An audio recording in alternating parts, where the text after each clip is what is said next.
Ce matin, je voudrais parler de l'impact de l'esprit ou de l'influence de l'esprit. L'impact de l'esprit.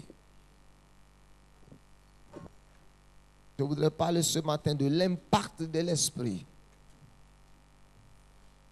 L'impact de l'esprit.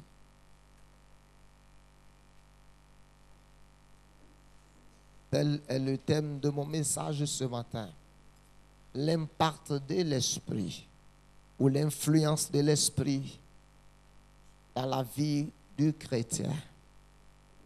Je voudrais que nous ouvrions rapidement nos Bibles dans le livre de Joël au chapitre 2, où je vais prendre mon texte de base et je vais donner 3 ou 4 points.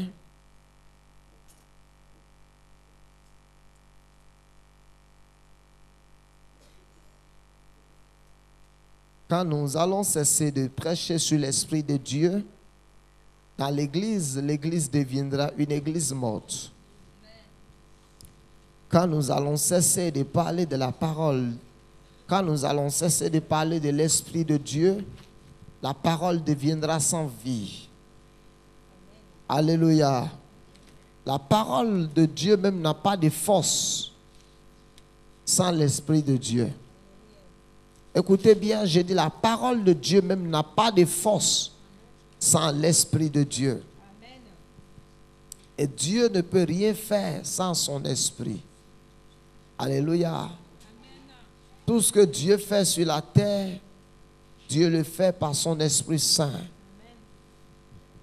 Joël 2, est-ce que nous pouvons lire à partir de verset 23. Et vous, enfants de Sion, soyez dans l'allégresse et réjouissez-vous en l'Éternel votre Dieu, car il vous donnera la pluie en son temps, il vous enverra la pluie de la première de l'arrière-saison comme autrefois. Amen. Les airs se rempliront de blé et les cuves regorgeront de mou et d'huile. Je vous remplacerai les années qu'ont dévoré la sauterelle, le gélec, les asiles et les gazam. Ma grande armée que j'avais envoyée contre vous, vous mangerez et vous vous rassasierez, et vous célébrerez le nom de l'Éternel votre Dieu, qui aura fait pour vous des prodiges. Et mon peuple ne sera plus jamais dans la confusion. Et vous saurez que je suis au milieu d'Israël, que je suis l'Éternel votre Dieu, et qu'il n'y en aura point d'autre. Et mon peuple ne sera plus jamais dans la confusion.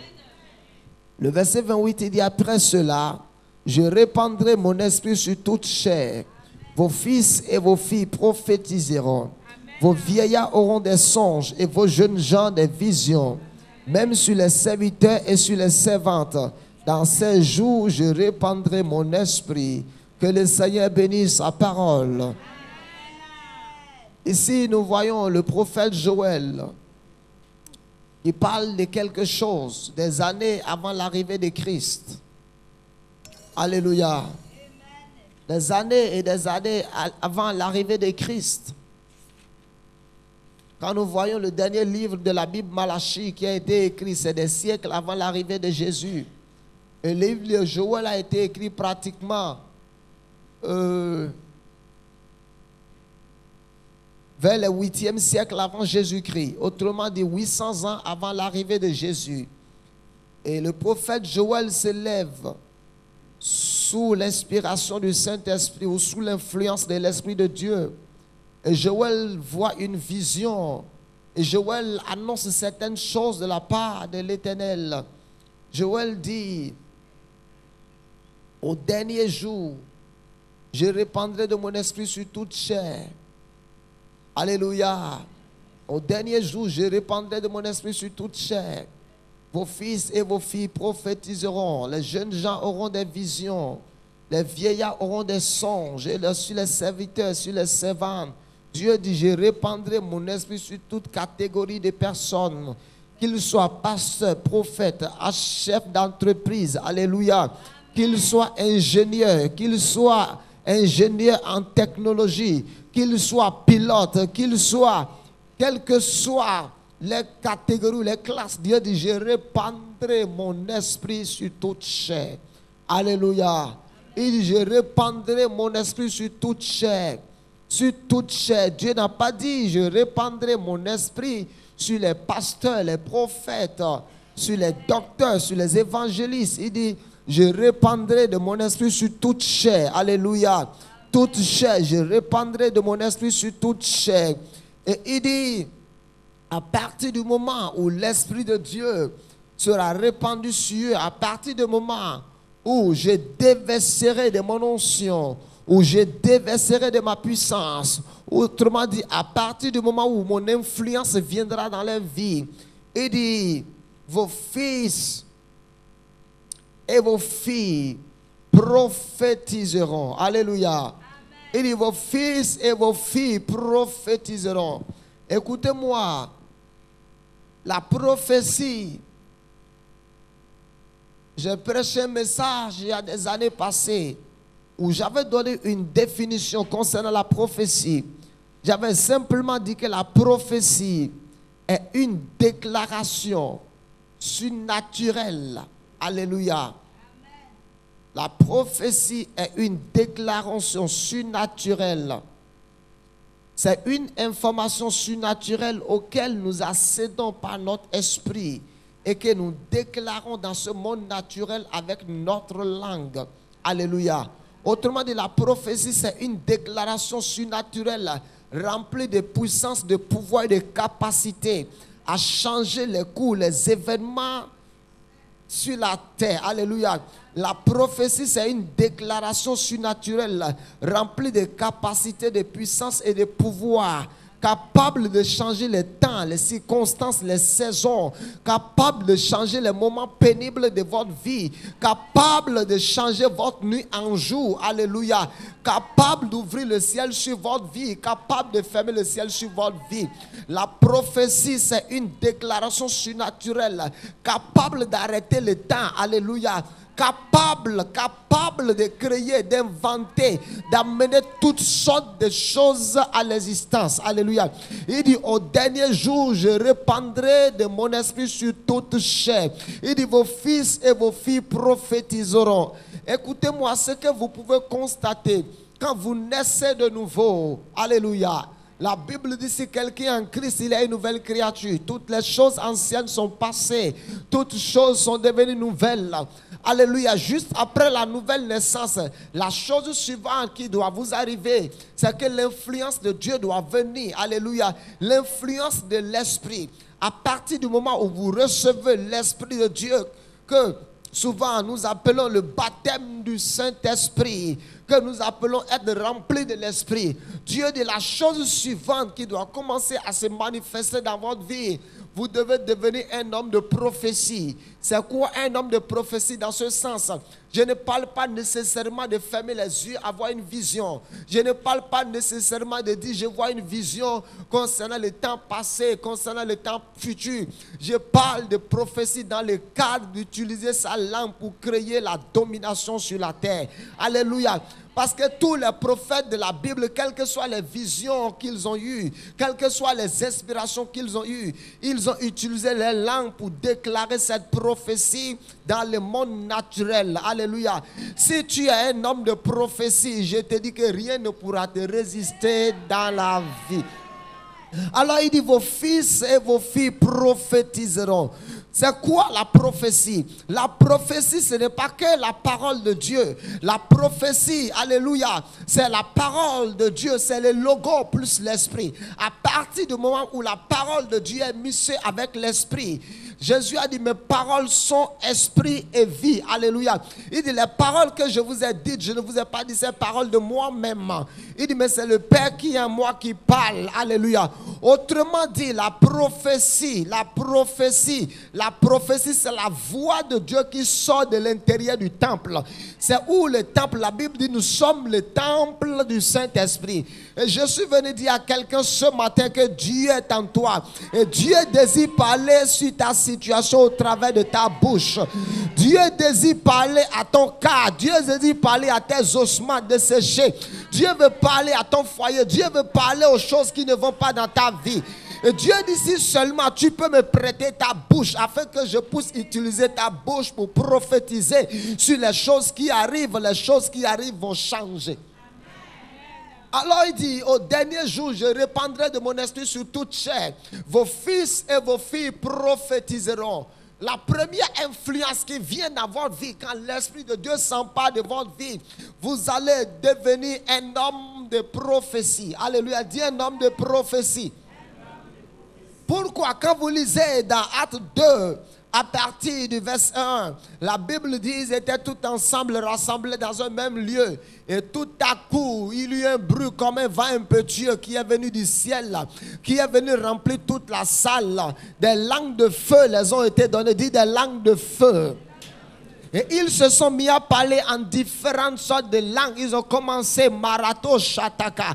La Bible dit qu'ils ont commencé à déclarer les oracles. Ils ont commencé à déclarer le mystère du royaume. Puisque le parler en langue, écoutez-moi bien, plus l'interprétation est égale à la prophétie. Ils ont commencé à prophétiser en esprit. Ils ont commencé à déclarer des mystères de Dieu. Étant donné que les mystères de Dieu, c'est des informations, alléluia, auxquelles vous accédez par initiation. Les mystères de Dieu, c'est des choses auxquelles vous ne pouvez pas accéder si vous n'avez pas été initié aux choses de Dieu. Donc les disciples ont commencé à déclarer les mystères de Dieu. Autrement dit, ils ont eu accès aux mystères de Dieu. Jésus a dit à ses disciples, il dit, pour eux, je les parle en parole. Mais pour vous, il vous a été donné de connaître les mystères du royaume. Il dit, pour vous, il vous a été donné de Ginosco, alléluia. Il vous a été donné de Catalambano, de comprendre les choses du royaume. Alors les disciples ont commencé à prophétiser, à parler en esprit. Et ceux qui étaient autour d'eux ne pouvaient rien comprendre. Alléluia. Et vous allez voir ce qui s'est passé dans la vie des disciples. Écoutez-moi, enfant de Dieu. Je suis venu te dire, à partir du moment où tu vas décider d'utiliser ta langue, alléluia, tu vas décider de bien utiliser ta langue sous l'influence de l'esprit, sous l'onction. Vous voyez, beaucoup d'entre vous ici, quand nous voyons depuis un certain temps, nous avons passé des moments extraordinaires dans votre vie. La puissance et l'onction de Dieu étaient libérées dans votre vie. Certains d'entre vous, vous êtes tombés sous l'onction, pas une fois, pas deux fois, pas trois fois. Mais la question que je me pose, alléluia, tu es tombé sous l'onction tout au long de ces temps. Et tu t'es relevé sous l'onction et rien n'a changé dans ta vie. C'est ce qui me donne souvent les chocs. Parce que la plupart du temps, alléluia, quand le ciel s'ouvre, quand la main de Dieu arrive sur ma vie, quand l'onction de Dieu arrive sur ma vie, je sais ce que je dois faire quand je suis sous l'onction. Quand je suis sous l'onction, alléluia, Dieu est en train de me dire, mon fils, alléluia, mon fils, je suis en train de t'inviter à dire certaines choses. Parce que ce que tu vas dire, étant donné que ma main, parce que la présence et l'onction de Dieu, en même temps, elle est synonyme de la main de Dieu sur votre vie. C'est pour ça que vous pouvez voir dans Ézéchiel 37, Ézéchiel dit, la main de l'Éternel fut sur moi. L'Éternel me transporta en esprit et me déposa dans une vallée remplie d'ossements desséchés. Il dit, cette vallée était remplie d'ossements desséchés. Et l'Éternel me dit, Ézéchiel, est-ce que ces ossements peuvent-ils revivre? Et Ézéchiel dit, Seigneur, je ne le sais pas. Et Dieu dit, Ézéchiel, non, ma main est déjà sur toi. À partir du moment où tu es déjà couvert de mon ombre, alléluia, à partir du moment où tu as déjà ma parole dans tes entrailles, tu n'as plus besoin, amen, tu n'as plus besoin que moi je fasse quelque chose. Tu peux changer le cours de ces ossements desséchés.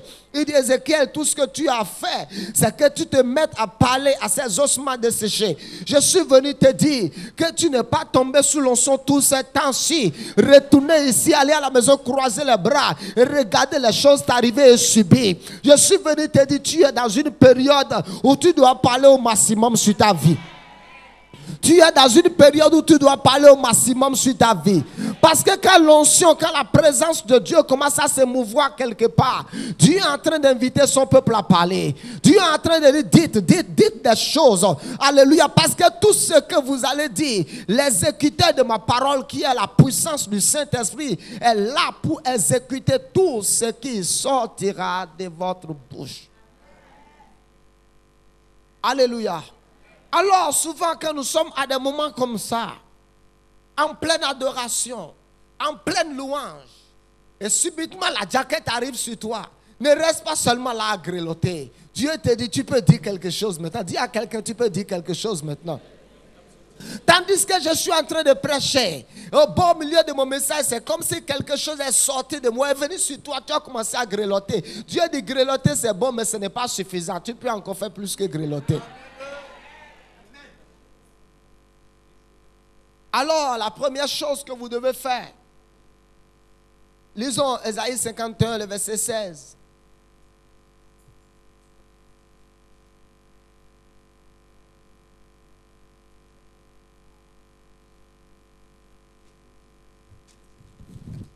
Il dit, je mets mes paroles dans ta bouche et je te couvre de l'homme de ma main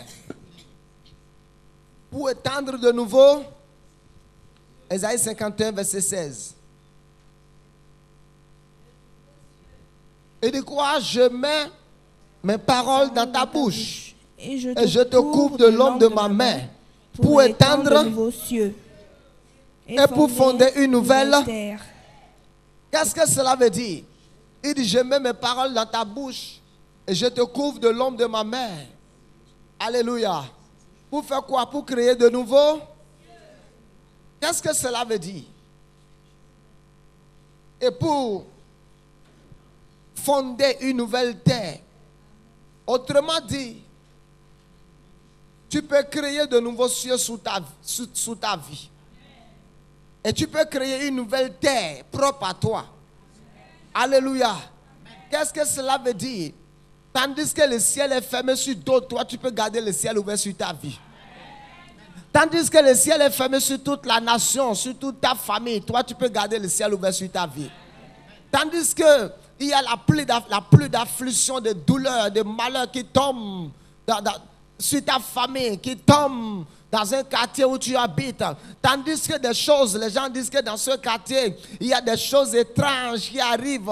Il y a des oiseaux qui traversent des maisons des gens et les gens tombent malades. Toi, tu peux décider, alléluia, de maintenir ouvert sur ta maison de nouveaux cieux.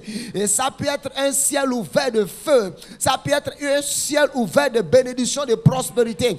Écoutez-moi, vous pouvez être dans la même ville, vous pouvez être dans la même église, vous pouvez être dans la même chambre. Et le ciel sera fermé sur l'autre et le ciel sera ouvert sur toi.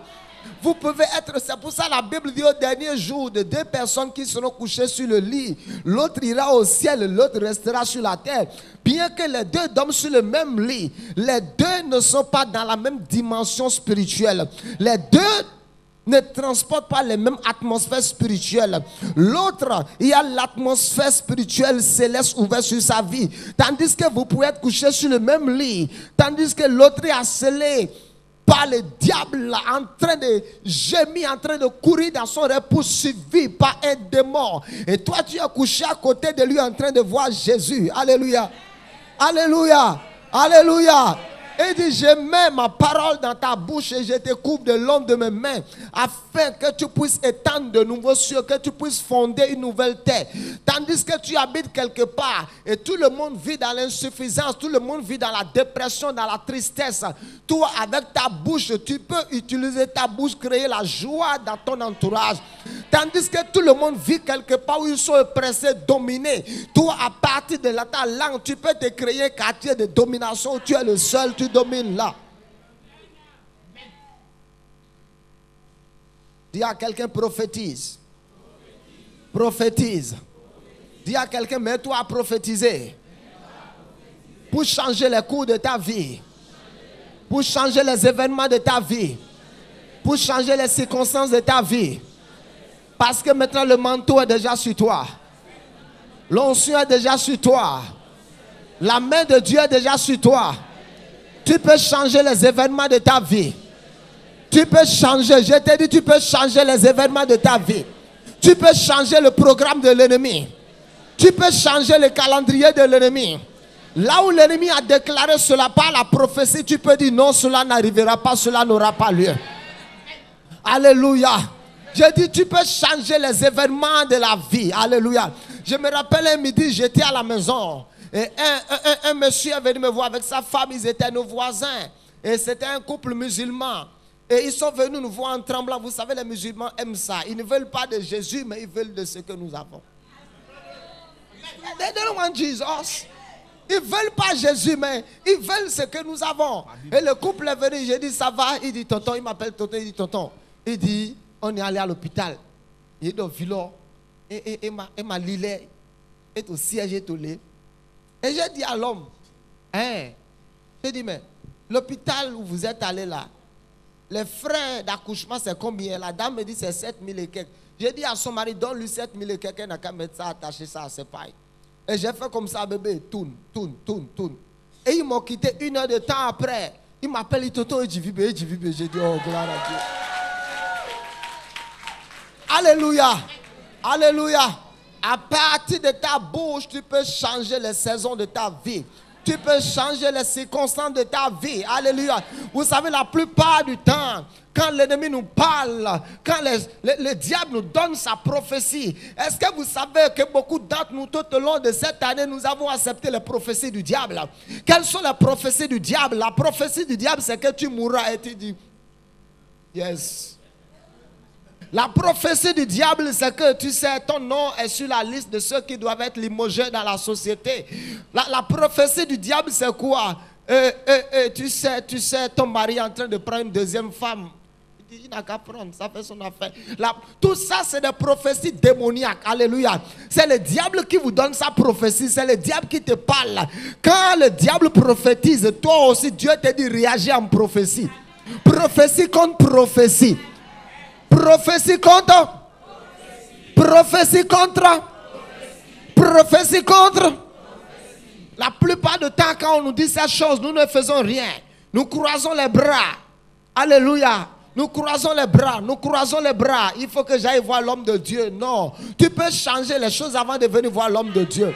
Tu peux dire non d'avance. Tu peux dire non, cela n'arrivera pas, cela n'aura pas lieu. Tu peux dire ce décret, j'arrête ce décret dans le nom de Jésus. Tu peux dire je suspends ce décret dans le nom de Jésus.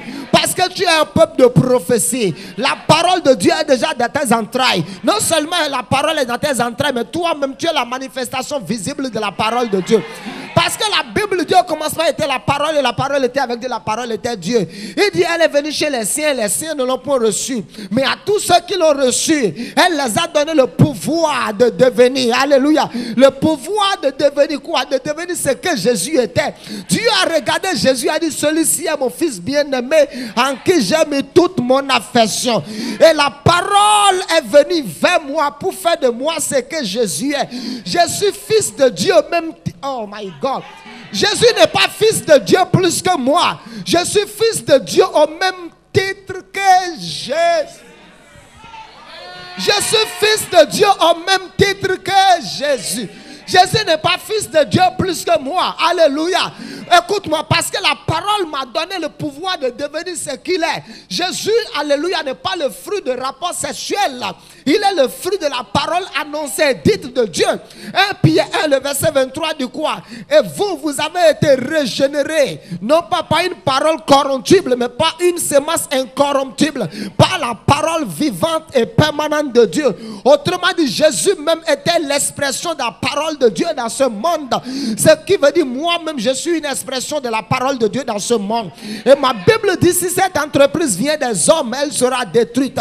Mais si cette entreprise vient de Dieu, vous ne pouvez pas la détruire. Et comme les gens ne pouvaient pas détruire Jésus dans ce monde, les hommes aussi ne pourront pas me détruire.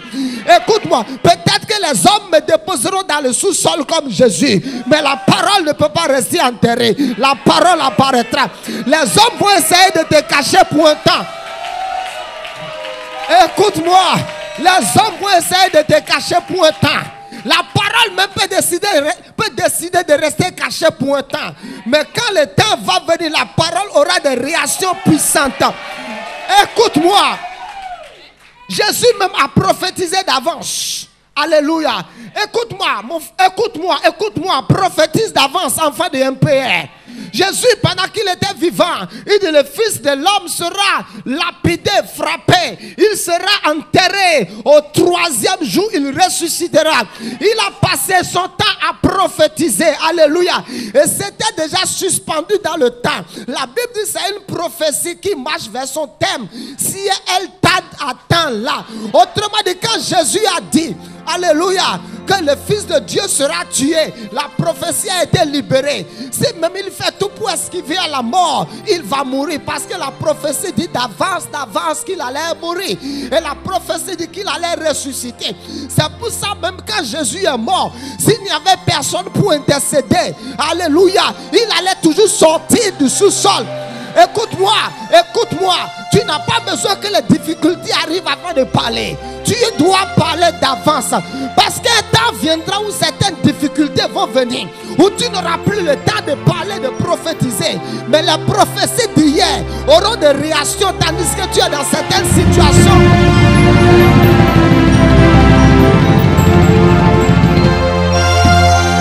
Alléluia. C'est l'une des raisons pour lesquelles je n'attends pas d'avoir d'adversaires avant de parler contre mes adversaires. Alléluia. Je n'attends pas que les gens se lèvent contre moi avant de parler contre ceux qui se lèvent contre moi. C'est pour ça que je passe tout mon temps à dire: quiconque se liguera contre moi tombera sous mon pouvoir. Alléluia. Si jusqu'à ce jour personne ne se lève contre moi, gloire à Dieu.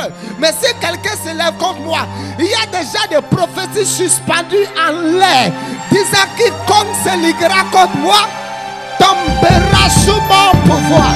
Alléluia. Dieu m'a dit: mon fils, de ton vivant, nul ne tiendra contre toi. Je n'attends pas que quelqu'un se lève. Je dis d'avance, de mon vivant, nul ne tiendra contre moi.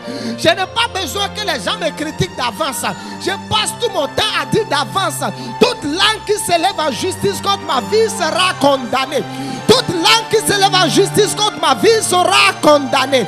Écoute-moi, je n'ai pas besoin, alléluia, que la maladie arrive dans ma maison avant de parler de la guérison. C'est pour ça maintenant je déclare d'avance que dans ma maison il y a bien-être et aisance.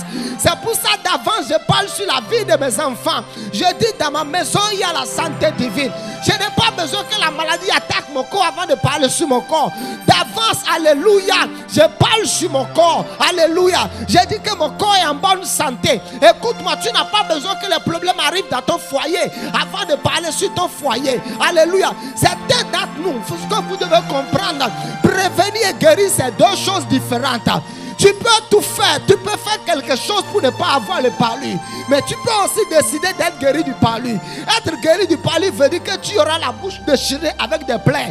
Tu auras la bouche amère pour 3 jours. Tu n'auras pas d'appétit. Certains d'entre vous, ce qui vous arrive ce matin, c'est que vous avez fait recours à la guérison. Dieu est en train de vous guérir. Mais quand Dieu vous guérit ou les médecins vous soignent pour que vous soyez guéri du palais, il y aura des symptômes visibles du palais. Alléluia. Donc décide de faire quelque chose à l'avance par ta bouche. C'est pour ça que je suis venu te stimuler ce matin. N'attends pas 2014 avant de prophétiser sur 2014. N'attends pas 2014 avant de prophétiser sur 2014. C'est à partir de maintenant. J'ai vu 2014 de loin. J'ai vu comment sera 2014. Et j'ai commencé à parler d'avance sur 2014. J'ai commencé à 2014. Tu dois être comme ça pour moi. Si l'ennemi a décidé que 2014 ira à gauche, 2014 va tout droit pour moi. Ma Bible dit que le sentier du juste est comme la lumière resplendissante, dont l'éclat va croissant jusqu'au milieu du jour. Ce qui veut dire que tout au long de 2014, mon sentier sera saturé de lumière. Si l'ennemi a dit que 2014, la nuit va s'élever sur moi, j'ai déjà prononcé d'avance qu'il y a des jours, alléluia. La Bible dit que mon soleil ne se couchera plus. Il dit l'Éternel sera ma lumière toujours. Si l'ennemi a dit en 2014, il y aura des jours de douleur, des jours sombres, je déclare d'avance que 2014, l'Éternel sera ma lumière. Je déclare d'avance que 2014, l'Éternel sera mon soutien. Je déclare d'avance que 2014, alléluia, il n'y aura pas de nuit dans ma vie, alléluia. J'irai de jour en jour. 2014, même quand l'obscurité va arriver, l'Éternel sera ma lumière. Et je ne constaterai pas qu'il y a des ténèbres. Dis à quelqu'un, prophétise d'avance. C'est pour ça, ces temps-ci, Dieu a utilisé ses serviteurs pour libérer la puissance et l'onction de Dieu sur la vie. Ce n'est pas pour que tu tombes. Ce n'est pas pour... Ah! Non! Quand tu fais... Ah! Et tu te lèves, tu dois pas.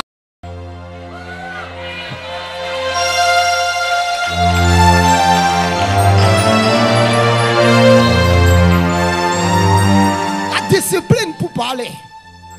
Alléluia. Alors, parce que tout au long de ces temps-ci, l'homme de Dieu et moi, nous avons passé du temps à libérer l'onction dans votre vie. Nous avons passé du temps à chasser les démons. C'est vrai, nous avons chassé les démons. Nous avons parlé sur ta vie. Mais maintenant, le job t'appartient à toi-même. Le reste du job, c'est toi-même qui dois le faire. Le reste du job, c'est toi-même qui dois le faire. En faisant quoi?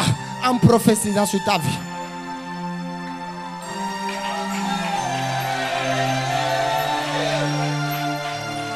Alléluia. 2. L'Esprit de Dieu va vous donner la vision. Il dit, vos fils et vos filles prophétiseront. Les jeunes hommes auront des visions. Vous voyez tout ce temps que nous venons de traverser. Si tu es toujours dans la confusion, réellement tu as un problème spécial.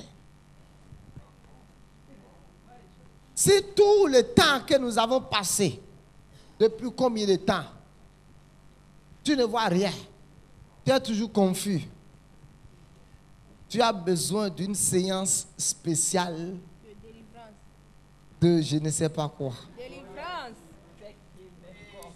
Il dit, vos jeunes gens auront des visions. Amen. Quelle est ta vision pour 2014? Quelle est ta vision pour la fin de cette année?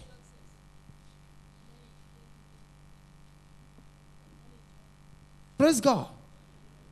L'Esprit de Dieu vient nous donner la vision. C'est quoi la vision? Autrement dit, c'est l'agenda de Dieu entre notre main. Alléluia. La vision, c'est une capacité à voir certaines choses qui existent dans le monde surnaturel, qui sont au-delà du naturel, qui sont au-delà de ce que vous voyez. Il y a un peuple sans vision et un peuple sans frein. Un peuple sans vision et une voiture sans frein. Et une voiture qui n'a pas de frein ne s'arrête pas. Elle se cogne. Quelque part, elle s'arrête. L'Esprit de Dieu vient et impacte la vision dans notre vie.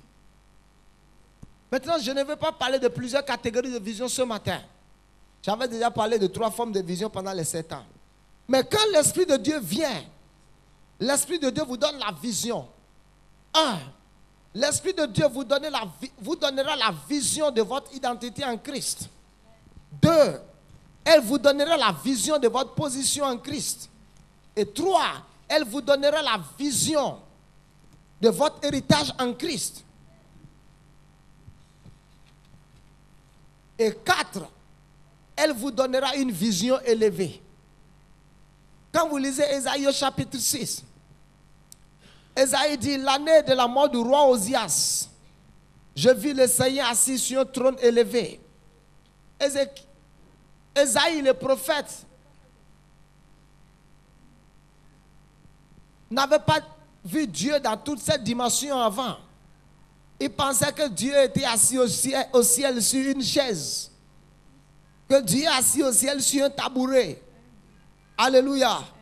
Écoutez-moi, enfants de MPR.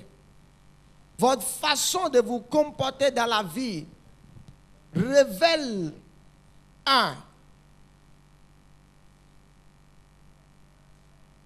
ce que vous voyez et ce que vous connaissez de votre Dieu.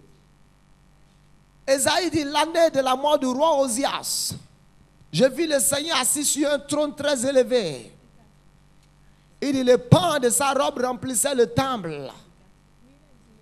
Il dit, tout. J'aime cette partie. Je vais vous montrer quelque chose. Lisons Ésaïe 6.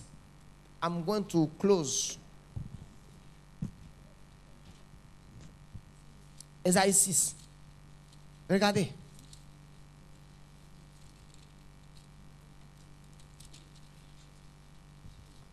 Le verset 3. Ils criaient l'un à l'autre et disaient, Saint, Saint, Saint est l'Éternel des armées. Toute la terre est pleine de sa gloire. Maintenant, regardez la vision d'Ésaïe. Ésaïe dit que toute la terre est pleine de la gloire de Dieu. Praise God. Amen. Écoutez-moi attentivement. Ésaïe dit toute la terre est pleine de la gloire de Dieu. Ce qui veut dire que quand Ésaïe a eu cette vision à regarder la terre, Ésaïe n'a pas vu la douleur. Ésaïe n'a pas vu la souffrance. Ésaïe n'a pas vu les gémissements. Ésaïe n'a pas vu l'opprobre. Ésaïe dit toute la terre est pleine de la gloire de Dieu. Si Ésaïe dit que toute la terre est pleine de la gloire de Dieu, toute la terre, dit toute la terre. Toute la terre. Alléluia. Ce qui veut dire, praise God, tu peux décider de voir, alléluia, ta situation d'une autre manière. Écoutez-moi, juste après la vision d'Ésaïe, le pays venait de perdre son roi. Le pays était en deuil. Mais quand Ésaïe regarde la terre, Ésaïe dit toute la terre est pleine de la gloire de Dieu. Tu vas me dire, pasteur, apôtre, si toute la terre est pleine de la gloire de Dieu, pourquoi est-ce que moi je ne vois pas la gloire de Dieu sur ma vie? Pourquoi est-ce que je ne vois pas la gloire de Dieu dans mon foyer? Pourquoi est-ce que tous les jours dans mon foyer c'est la tension, c'est la lutte? Si toute la terre est pleine de la gloire de Dieu, ce qui veut dire qu'il y a la gloire de Dieu dans chaque maison, dans chaque entreprise, dans chaque affaire. Ésaïe dit toute la terre est pleine de la gloire de Dieu. Ésaïe a dit toute la terre est pleine de la gloire de Dieu parce que Ésaïe a eu la vision de la gloire de Dieu. Parce qu'avec les yeux qui lui avaient été donnés, il lui était impossible de voir autre chose. Et donc Ésaïe avait décidé de voir que la gloire. Écoute-moi, la plupart du temps, ce qui sort de votre bouche, votre prophétie, ce que vous dites est une expression de ce que vous voyez avec vos spirituels. C'est une expression de la vision que vous avez. Alléluia. Dans le livre de Jérémie au chapitre 1, pendant que Jérémie parlait avec Dieu, Dieu dit, Jérémie, que vois-tu? Alléluia. Dis à quelqu'un, que vois-tu? Dis à quelqu'un, que vois-tu? L'autre te dira, je vois que je n'ai pas de boulot. L'autre te dira, je vois que mon dossier a été rejeté. L'autre te dira, je vois que ça tarde. L'autre te dira, je vois, je ne comprends pas ce qui m'arrive. Mais Ésaïe dit, toute la terre est pleine de la gloire de Dieu. Et à partir du moment où Ésaïe a dit que toute la terre est pleine de la gloire de Dieu, Ésaïe a commencé à parler de la gloire de Dieu. Et quand Ésaïe commence à parler de la gloire de Dieu, parler de la gloire de Dieu, c'est une expression pour donner de la louange à Dieu. Ésaïe a commencé à dire glory, glory, glory, glory. Et Dieu dit my God, my God. Dans toutes ces situations, Ésaïe continue de parler de ma gloire. Et ma Bible me dit que Dieu siège au milieu des louanges de son peuple. Dieu dit cette fois-ci, Gabriel, Michael, dépassez mon trône, déplacez mon trône. Je m'en vais voir ce que Ésaïe fait. Écoute-moi, certains d'entre nous dans la vie, nous avons des visions déformées. Certains d'entre nous dans la vie, nous avons des visions penchées. Écoute-moi, ce que tu dis, c'est une expression de la vision que tu as. Mais je prie pour toi ce matin afin que tu aies une vision correcte. Je prie pour toi ce matin afin que tu aies une vision redressée. Je prie pour toi ce matin afin que ta vision soit guérie. Est-ce que vous vous rappelez dans les évangiles? Ma Bible dit un jour, un aveugle est venu vers Jésus. Et Jésus a prié pour cet homme. Et Jésus a touché ses yeux. Viens, viens, lève-toi. Quand Jésus a touché ses yeux, Jésus a dit, que vois-tu? Il dit, je vois comme les hommes sont comme des arbres. Alléluia. Les hommes ne sont pas des arbres. Les hommes sont les hommes et les arbres sont les arbres. Mais lui, des hommes étaient devant lui. Il dit, mais c'est comme des... Écoute-moi, écoute-moi. Ce que tu vois peut ne pas être réel. Mais cela dépend de la vision que tu as. Alléluia. Tandis que l'autre prend la Bible, ne met pas de lunettes et lit correctement. Alléluia, toi-même avec ta lunette, tu continues de dire, est-ce que ici c'est I, c'est... Alléluia, tout dépend de la vision que tu as. Je prie pour toi ce matin que ta vision soit guérie. Que Dieu te donne une nouvelle vision ce matin. Que tu puisses voir les choses d'une nouvelle manière. Que tu puisses voir les choses d'une manière céleste. Que tu puisses voir les choses à partir de la perspective divine. Que tu puisses voir les choses à partir de la plateforme divine. Au nom puissant de Jésus. Tandis que certains d'entre nous, nous parlons des douleurs, des épreuves, des difficultés. Certains d'entre nous, nous ne voyons pas de douleurs, nous ne voyons pas de difficultés. Alléluia. Nous ne voyons pas de problème. Alléluia. Parce que notre vision nous dit déjà que toutes choses concourent au bien de ceux qui aiment Dieu. Alléluia. Écoute-moi, tu peux décider d'interpréter ce qui t'arrive comme tu veux. Alléluia. Mais la façon dont tu interprètes ce qui t'arrive, alléluia, moi je ne vais pas l'interpréter de la même manière. Moi, l'interprétation que je donne à tout ce qui m'arrive, c'est que toute chose, bien ou mauvais, quand Dieu dit toute chose, alléluia, il n'a pas dit quelque chose, toute chose. Vous savez ce que cela veut dire? Toute chose. Pas une chose, toute chose, bonne, mauvaise, même ton célibat.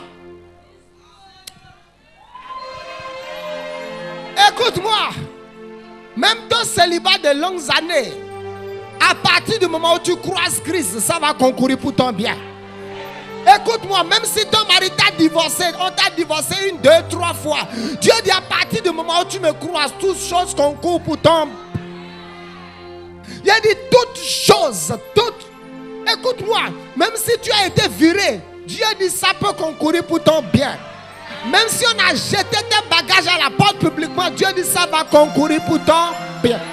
Écoute-moi, cela dépend de la manière dont tu vois les choses. Écoute-moi, peut-être que ton miracle a tardé jusqu'à ce moment. Dieu dit si ton miracle a tardé jusqu'à ce moment, cela va aller pour ton bien. Il dit toutes choses concourent au bien de ceux qui aiment Dieu.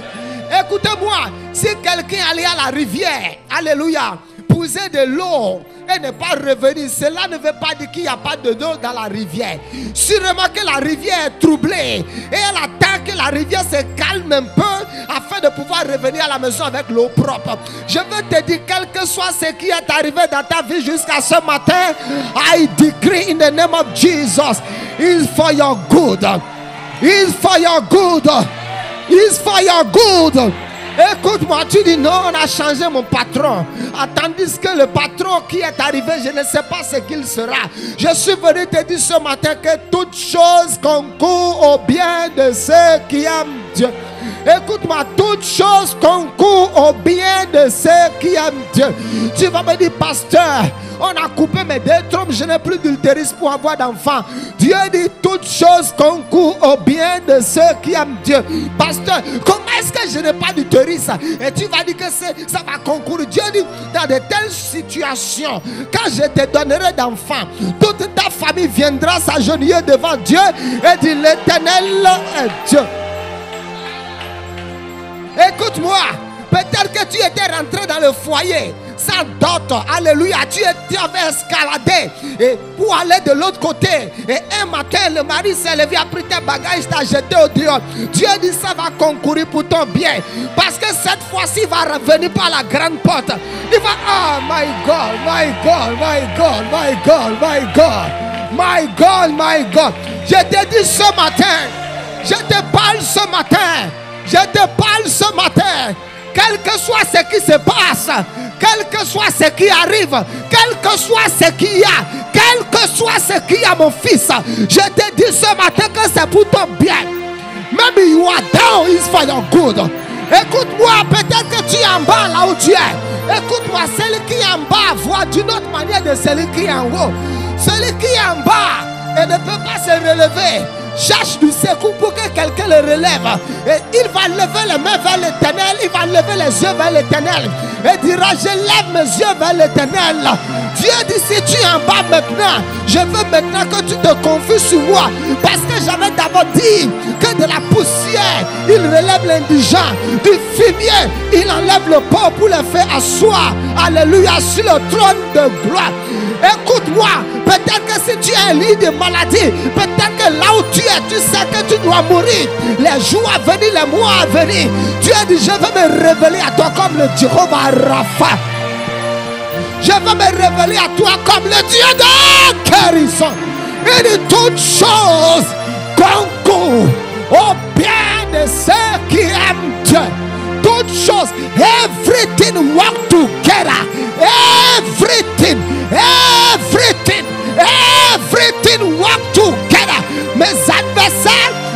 ennemis, ceux qui m'aiment, ceux qui ne m'aiment pas, ceux qui aiment mon visage, ceux qui n'aiment pas mon visage, ceux qui me critiquent, ceux qui me... toutes choses concourent au bien de ceux qui aiment Dieu. Écoutez-moi. Même la critique de mes ennemis. Attends, l'apôtre Abraham là, c'est qui vous parlez de lui comme ça? Parce que Dieu veut certainement que quelqu'un d'autre sache qu'il y a everything. Je te dis ce matin, ne crains rien, n'interprète rien mal. Faut pas donner une interprétation satanique, diabolique à ta situation. Regarde ce qui t'arrive avec les yeux de la foi. Donne gloire à Dieu et dit toutes choses concourent à mon bien. Que quelqu'un acclame Jésus.